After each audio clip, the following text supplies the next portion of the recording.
guys, Assalamualaikum warahmatullahi wabarakatuh. Kembali lagi dengan saya Sandia Sri Aprilia dari kelas 2M Manajemen dengan NPM 12102027 dari Universitas Gunung Jati. Saya di sini akan kembali menjelaskan materi berikutnya, yaitu tema ke-12 tentang membangun human capital. Nah, mari kita langsung saja simak videonya. Membangun human capital. Human capital dan manajemen.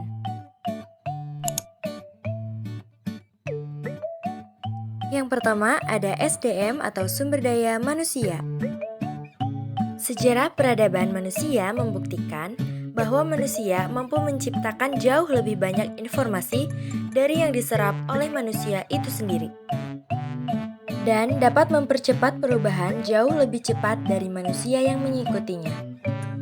Manusia seperti ini adalah manusia yang memiliki keterampilan, kompetensi, dan pengetahuan yang diperolehnya melalui pengalaman belajar.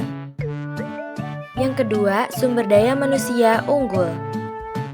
Jika suatu bangsa ingin maju dan sejahtera, maka bangsa itu memprioritaskan investasi pembangunan SDM untuk mencapai tingkat nilai yang tinggi dan tersedianya SDM unggul.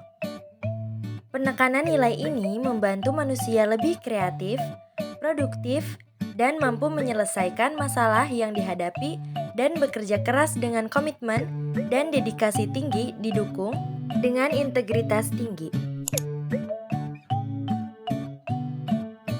Yang ketiga, investasi pendidikan untuk SDM unggul. Pembangunan human capital melalui investasi pendidikan oleh pemerintah, swasta, maupun masyarakat penting untuk mempersiapkan masa depan bangsa yang lebih baik lagi. Yang keempat, variabel penting SDM atau sumber daya manusia. Variabel penting dalam SDM adalah kemampuan, sikap, nilai-nilai, kebutuhan-kebutuhan, dan karakteristik demografinya. Variabel tersebut menurut Gomes pada tahun 2003 dipengaruhi oleh lingkungan seperti norma dan nilai-nilai masyarakat, tingkat pendidikan, dan peluang yang tersedia. Yang kelima, pentingnya manajemen sumber daya manusia. Sifat sumber daya manusia ini selalu berkembang dinamis, baik jumlah maupun mutunya. Maka, untuk memperoleh keseimbangan antara sumber daya manusia yang tersedia dengan tingkat perkembangan ekonomi pada tahap tertentu, diperlukan manajemen SDM yang tepat pada tingkat nasional dan daerah. Berikutnya, menekan kualitas sumber daya manusia. Yang pertama, kualitas spiritual meliputi aspek iman, takwa, dan moral.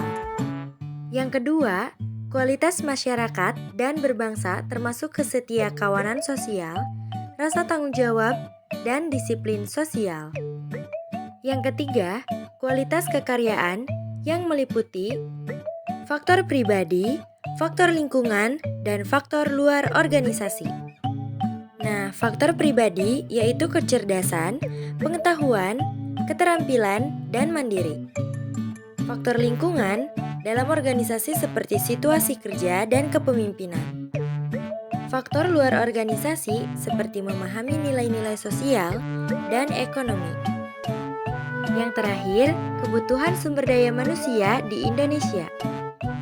Dari pandangan di atas, ditegaskan sumber daya manusia yang diperlukan Indonesia adalah orang yang cakap, dapat dipercaya, memiliki motivasi tinggi, memiliki kemampuan dan kecakapan, menciptakan iklim hubungan yang produktif, dan mengembangkan iklim kerjasama tim yang solid.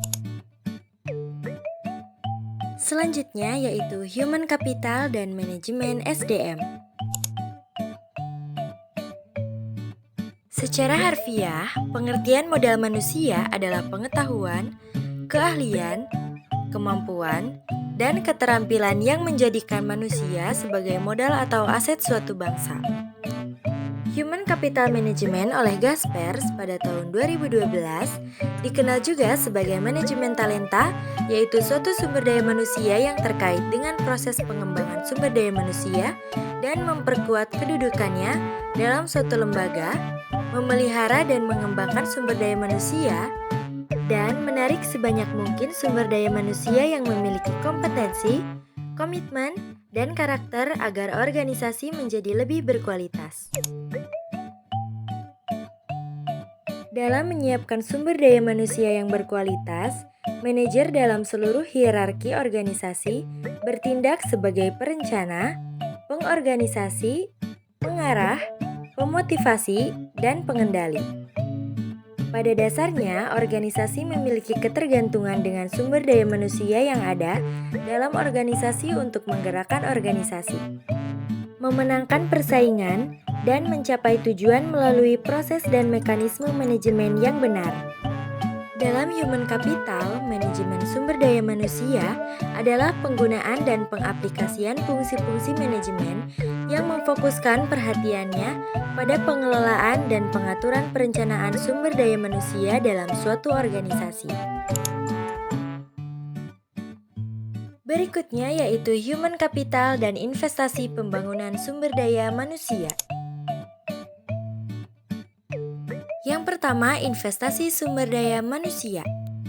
Investasi dalam bentuk menyediakan fasilitas pendidikan, menyediakan tenaga pendidik dan kependidikan yang berkualitas akan menjamin sumber daya manusia yang unggul, andal, dan berkarakter.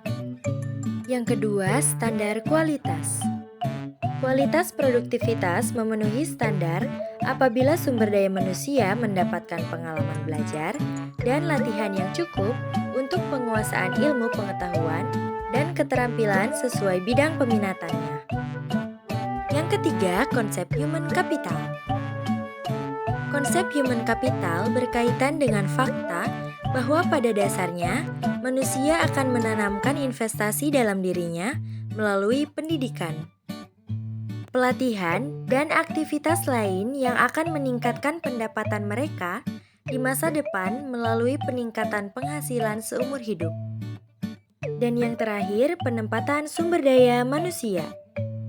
Penempatan orang yang berprestasi dan bereputasi akan memberikan jaminan bahwa pembangunan human capital dalam organisasi pendidikan dapat memenuhi target sumber daya manusia yang diharapkan. Nah, mungkin hanya itu yang dapat saya jelaskan, kurang lebihnya mohon dimaafkan. Wabillahi taufiq wal hidayah. Wassalamualaikum warahmatullahi wabarakatuh.